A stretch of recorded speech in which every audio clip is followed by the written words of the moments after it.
So, welcome to this introduction to mindful eating, and I'm going to tour you through what mindful eating is, and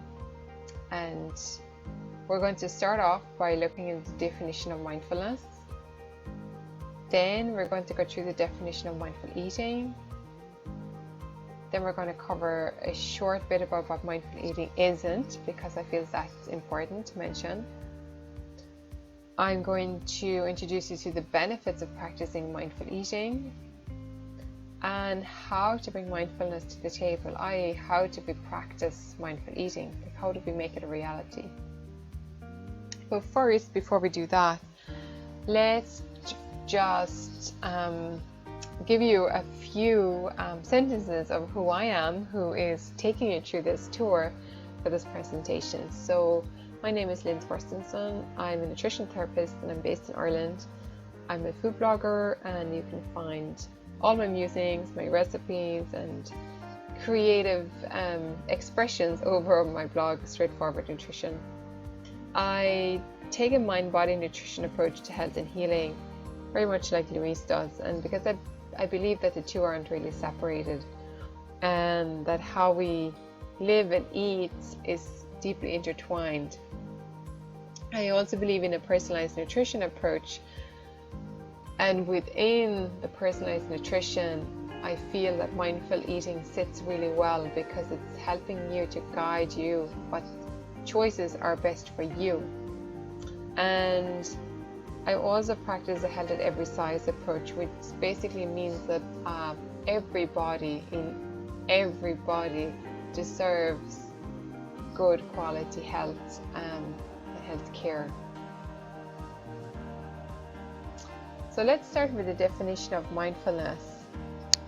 So mindfulness is awareness that arises through paying attention on purpose in the present moment, non-judgmentally.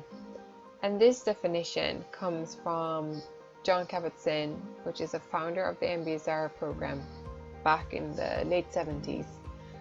And of course you can find other definitions of mindfulness, but this is one that's really commonly used. It kind of tells us what it is, I think.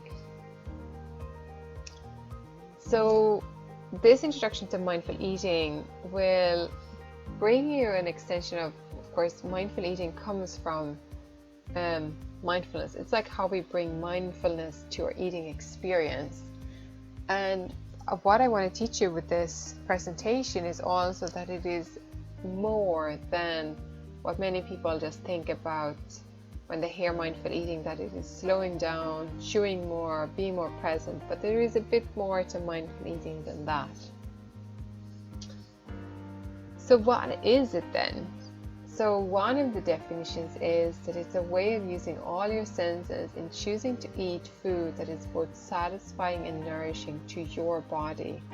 So what we're doing here is, we bring our full awareness of and open all our senses to the eating experience itself. But it's also a way of being aware and making choices of foods that is satisfying. So we bring the joy and pleasure back to eating, and also that we use foods that are nourishing to our bodies, and that may vary. So what's nourishing and satisfying to you might be different from me, and that's okay. It's also allowing yourself to become aware of the positive and nurturing opportunities that are available through food selection and preparation, by respecting your own inner wisdom. And these definitions that I'm giving you here comes from the Center for Mindful Eating's definition of mindful eating that you can find on their website. And I think it's really important to hone in on this fact that mindful eating is a way of being in tune and respect our own inner wisdom and our own specific needs, which is often maybe sound a bit more radical because we're so used to being told what to do or what we should be doing. Another way of defining it is that acknowledging the responsive foods likes, dislikes, or neutral without judgment. So we bring our direct experience to the eating and just acknowledging what we're experiencing without attaching judgment or storylines or anticipations and such. And that sounds super easy, but truly it's not. And finally then, it's mindful eating is also becoming aware of physical hunger and satiety cues and letting these guide your decisions to begin and end eating. And this is very fundamental.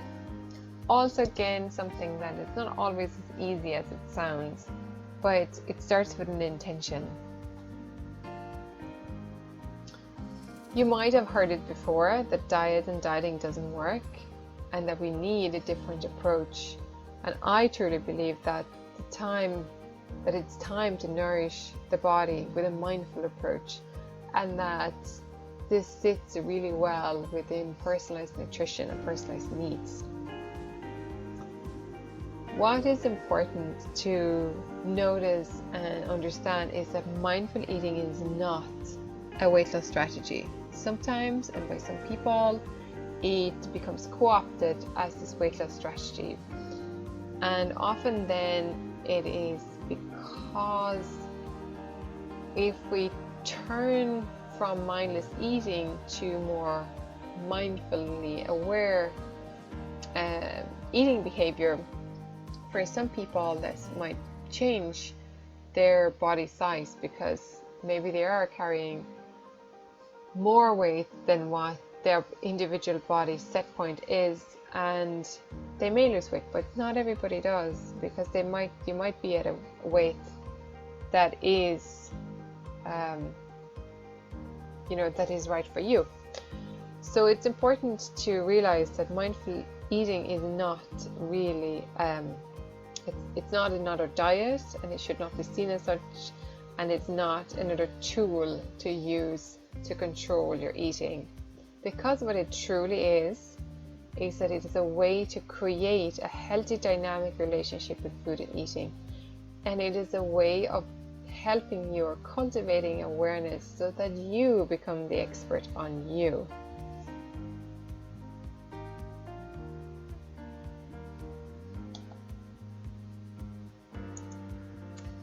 So then, why practice mindful eating? Why am I so passionate about this? I think it is because mindful eating makes us less reactive and more responsive, less judging and more curious and compassionate, and actually really more in tune and responsive to our body's needs. And the first two is usually as a result that we also get when we practice mindful meditation, mindfulness in general in our lives. We become less reactive and less judging, and we become more in tune. So here's another thing that can be important to notice, and that is that nutrition is science and eating is behavior. When we use food as medicine, we need to bring these two together. So we have all this beautiful knowledge and information out there today about how food affects our body's physiology. But the thing is, we eat, and we eat this food, and how we eat and why we eat, and not so much, maybe less so what we eat. The how and why is behavior. So if we want to change what we're eating, we do also need to look at what's driving our behavior. And we can use mindful eating to make these connections between the two. So it helps us connect the dots and between sort of physiology and psychology.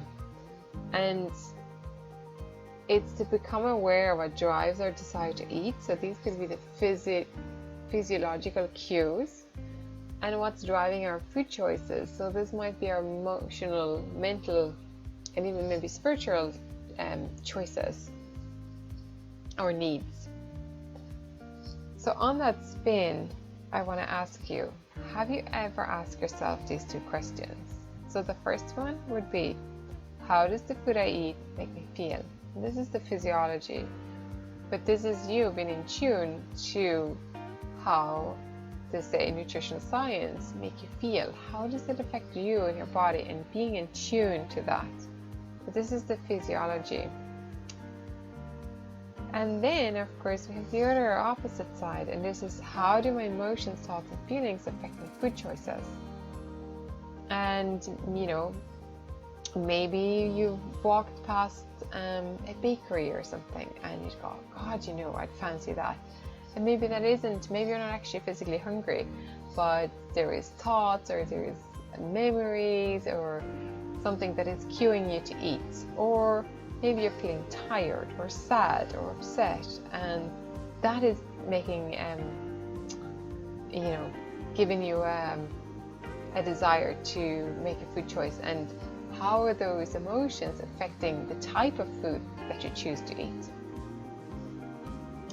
So within mindful eating, we call this cultivating our inner wisdom and our outer wisdom. So when we bring the two together, so what is our inner wisdom?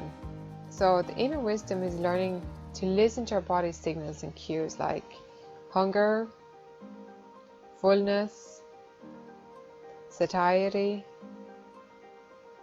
our energy levels or our need for rest, and also the emotional responses that are felt in the body. So these are our physiological cues that gives our body sensations, and this is becoming aware of those. That is cultivating our inner wisdom.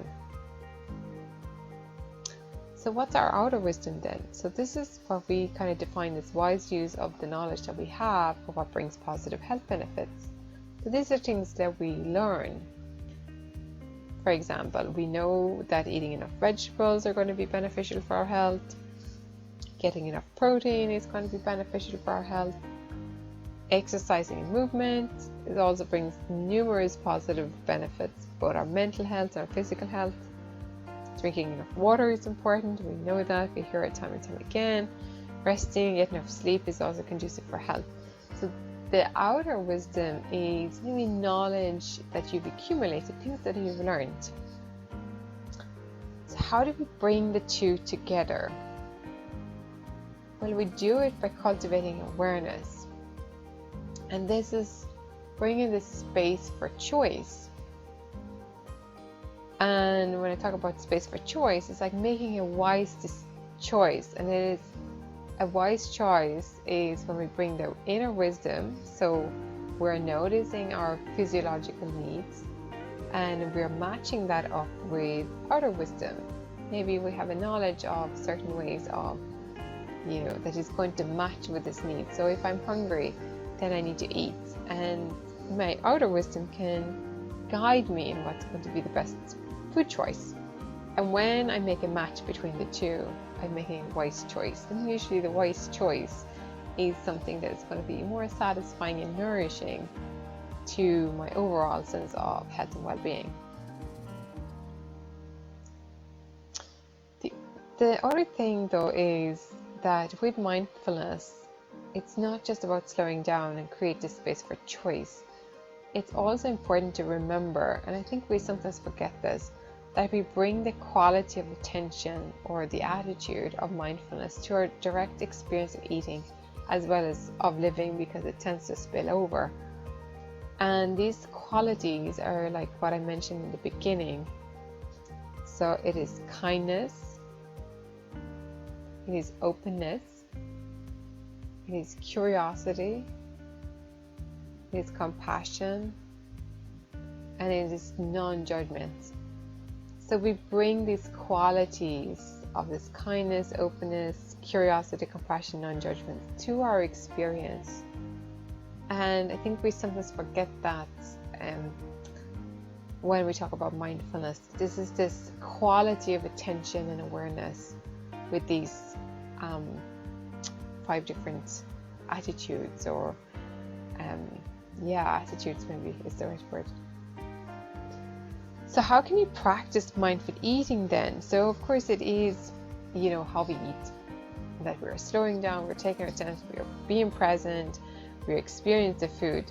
But another way of doing it, and to kind of bring the sense of awareness in making choices is using a mindful pause. And it's so important, and it's really simple, but it can be super powerful. So a mindful pause is basically a conscious pause to check in with yourself. So conscious here now is that you have to remember to do it, and this can be the tricky part. And when we take this minute pause, or this mini meditation, or this check-in, is we ask ourselves a few things. So one is to stop in our tracks and asking, what's going on right now? And then we notice what thoughts, feelings, and emotions are present. And then from here, going back to, looking to make that wise choice, I'm asking myself, what might serve me best in this moment? And then what do I really need? And from here, I have the space to honor that need because I've checked in. What is it that I truly need? And it can be challenging. So some barriers you might come up against here is to remember to do it, and this takes practice. And then asking ourselves, what do I really need? And that can take a while to know and to hear our bodies respond to that. I really like this definition from Christine Neff about a desire to change, and for me this fits within mindful choice. So she says, a self-critical desire to change comes from a place of fear. So this is when our inner critic is running the roost. But a compassionate desire to change comes from a place of care.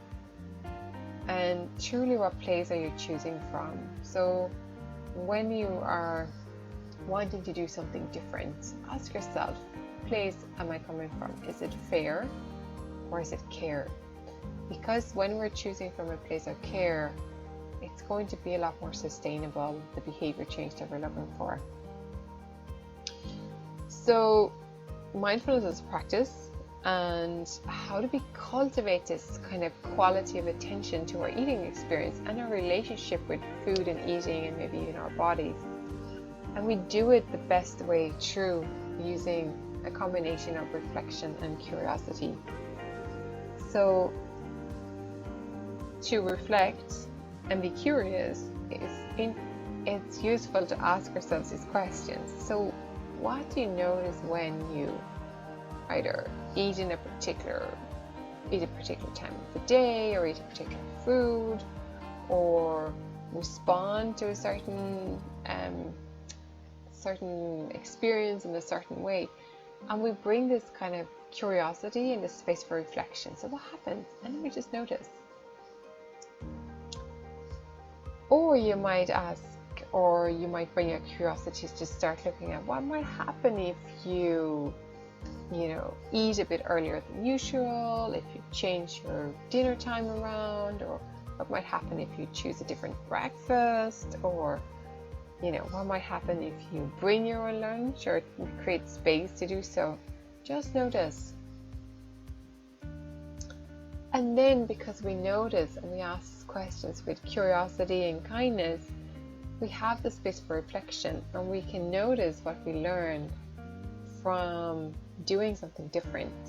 So what did you learn about the experience of creating and bringing your own lunch, for example, if you're used to eating takeouts? Or what did you learn by having a different choice of breakfast? Or what did you learn by eating dinner at a different time than what you normally do? So all this is a way of broadening your sense of awareness, creating more flexibility and variety in what you do. And we just do it with a sense of curiosity and kindness. So just don't forget that mindful eating is a practice. It's something we do, and it's kind of like, it's a bit like working out. Like when we work out, it's something that that brings us, puts us on our way to our goals. So it's something that helps us When it comes to mindful eating, it is something that have values and helps us cultivate this attunement with eating in our bodies.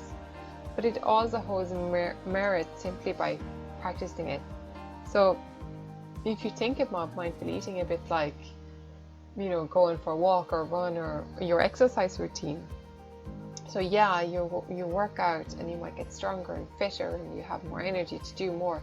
But by doing it at that time, like exercising, it might give you, a sense of relaxation or more freedom or stress relief. And mindful eating is also the same. So you practice this and it might make you more in tune with your bodies and respond to your body's needs more accurately. But by practicing it, it also can open space for joy and more satisfaction with the eating experience itself at that time when you're practicing it. So it really is a win-win situation. So before we conclude this presentation, there is a handout that you can use to check in to see how mindful your eating is right now. Or actually, to be honest, it's more like how mindless is your eating right now. And to see if to just check in to see, are you eating with a lot of distractions, or are you already quite good at paying attention to what you're doing? And I just want to leave you with these resources. So my own go-to for all things mindful eating related is the Center for Mindful Eating, which is a non-profit organization based in the States, of who I'm a member. And it's really excellent. They do a lot for their members and also for the public. There's tons of information, articles, guided meditations, webinars on different types of topics. And then if you want to check out me a bit more, you can go to my website, straightforwardnutrition.com. And I also have an online program that's called Happy Healthy Me, which is very much based around mindful eating and cultivating a healthy relationship with food and eating. And I just mentioned a couple of books here that I really like within the space. And one is Beyond the Shadow of a Diet by Matson Frankel. Another one is called Well Nourished by my meditation teacher, Andrea Lieberstein. And Thich Nhat Hanh, who is a world famous meditation teacher, Buddhist meditation teacher, has written a lovely little book called How to Eat, and there's lots and lots more. And if you go to the Center for Mindful Eating, you'd see a list of some of the books that they recommend too. And then lastly, I want to mention a podcast that I came across recently that is excellent with a lady called Daria Matza, and the podcast is called Everybody Podcast, and you find it on iTunes. And she interviews some really amazing people in this space of non-dieting, mindful eating, intuitive eating, and body image issues, and all of these kind of things. It's really, really great. So thank you so much for hanging in there and listening to my presentation, Introduction of Mindful Eating, and I'm grateful that you've been taking part of this. So I also want to say thanks to Louise for having me presenting on mindful eating and giving an opportunity to give people like you a view in to what mindful eating is and the benefits of practicing it and how we can do it. So thanks a million, Louise, for having me.